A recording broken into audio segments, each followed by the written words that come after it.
बिस्मिल्लाहिर्रहमानिर्रहीम। अस्सलाम वालेकुम। Welcome to my channel recipes and remedies. उम्मीद है आप सब खैरियत से होंगे। आज मैं बनाने जा रही हूँ बहुत ही मज़ेदार से चिकन पोटैटो मैक्रोनी रोल, जो कि आपको बेहद पसंद आएंगे। रमज़ान के हवाले से ये बहुत अच्छी रेसिपी है। आप इसको बना के फ्रीज़ भी कर सकते हैं। अगर रेसिपी पसंद आए तो लाइक और शेयर कीजिए। वीडियो को एंड तक देखिएगा ताकि आपको पता चल सके कि ये रेसिपी किस तरीके से तैयार होगी। तो चलिए हम रेसिपी को स्टार्ट करते हैं। यहाँ मैंने ले लिए हैं 2 आलू, जिनको मैंने उबाल लिया था और मैश कर लिया है। यहाँ चिकन ली है 250 ग्राम के करीब, उसको भी मैंने उबाल कर रेशा कर लिया था।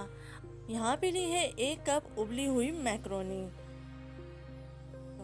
अब मैं इसमें ऐड करूँगी हरी मिर्च 1, जिसको मैंने बारीक काट लिया था, थोड़ा सा हरा धनिया जिसको मैंने बारीक काट लिया था।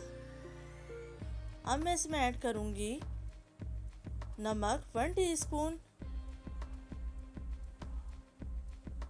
पिसी हुई लाल मिर्च हाफ टी स्पून। मसाले आप अपने टेस्ट के हिसाब से कम या ज़्यादा कर सकते हैं।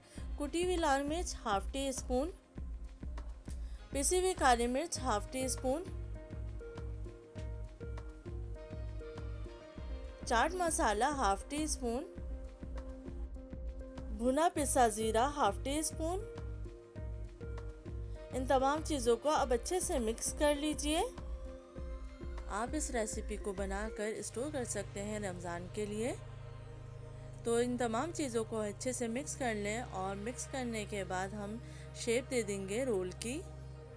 तो थोड़ा सा मिक्सचर हम हाथ में लेंगे और फिर इस तरीके से आराम से आप शेप दे दीजिए। इंतहाई मज़ेदार ये रोल बनते हैं, बच्चे भी बहुत शौक से इसको खाएंगे।